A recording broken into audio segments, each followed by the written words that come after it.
But in your mind, with the technicalities of playing the sax and the sound and the developments of the instrument itself, what have been the changes over the years? Have you seen anything from starting out as a young player to where you are now as a young professional? Have there been any developments at all in any of the mechanics of the instrument?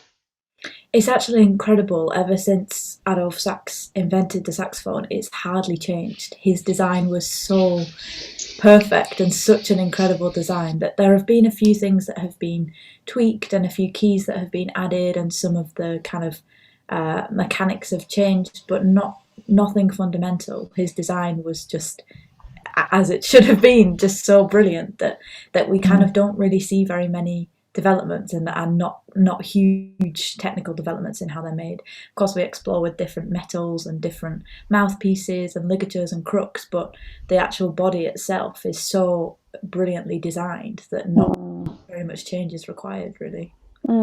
So when you're working with composers to write new pieces of music for you, I mean, is it pretty important that you're there with the composer to explain the instrument, for them to understand your sound, to understand you as the musician, your desires as a musician for a new piece of music? Is that quite important for you, or do you just have perhaps an initial meeting with them and then let them go off and write something?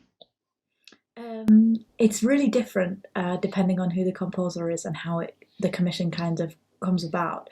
Sometimes I don't want to be so involved in the process. I don't know if you ever have this when you're working with new composers, but sometimes when I've had a meeting with the composer and I see that they have such a strong idea, sometimes I don't want to get in the way of that. I just want them to kind of form the piece, and then we can maybe have a discussion. Whereas other commissions, I work really, really closely with the composer right from the beginning, and I'll send sound clips and recording clips of drafts, and they'll tweak things over and over.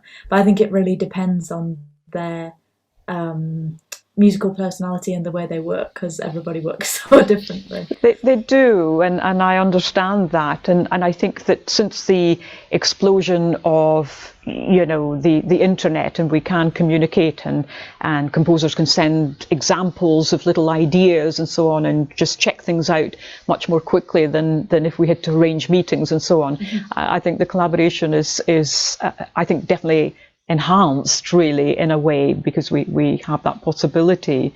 I think probably in my instance, a lot of composers really want to just keep checking on the types of instruments available and what the ranges might be, because of course we don't yet have the Stradivarius marimba or something like that. We have very nice marimbas, but they're still growing as regards to the pitches, and so composers are always trying to check on the particular ranges that we have.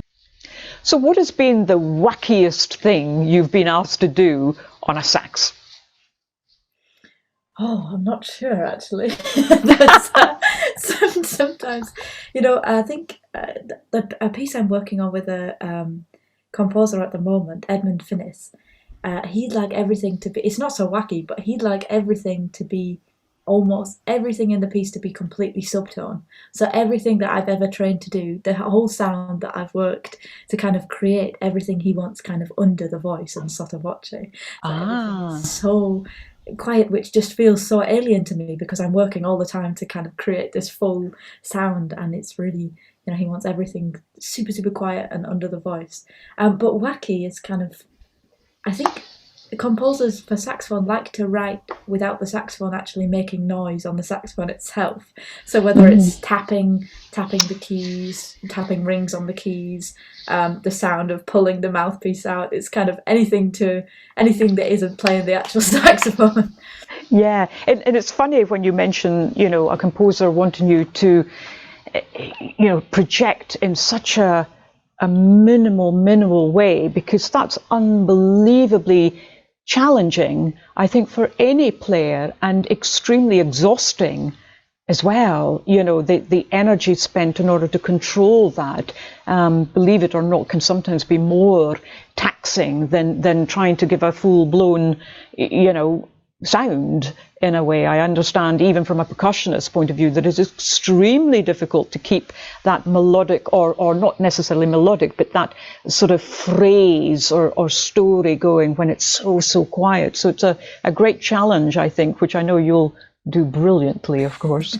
So oh, but you're a wonderful communicator, and both through your instrument and with the spoken word. And do you think it was a natural step for you to, I suppose, embrace the world of broadcasting? And you have the classical life for BBC Radio 3 at the moment, and do you see yourself doing more of this line of work?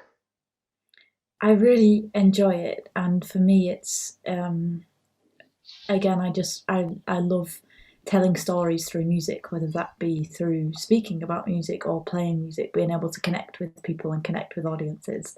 And it wasn't planned at all. I'd never had aspirations to become a presenter, and then as soon as I started doing it, I really kind of grew a deep love for communicating through word, and asking people about their stories, finding out about their musical loves and their lives. And it's something I'd really love to continue for my whole career, hopefully.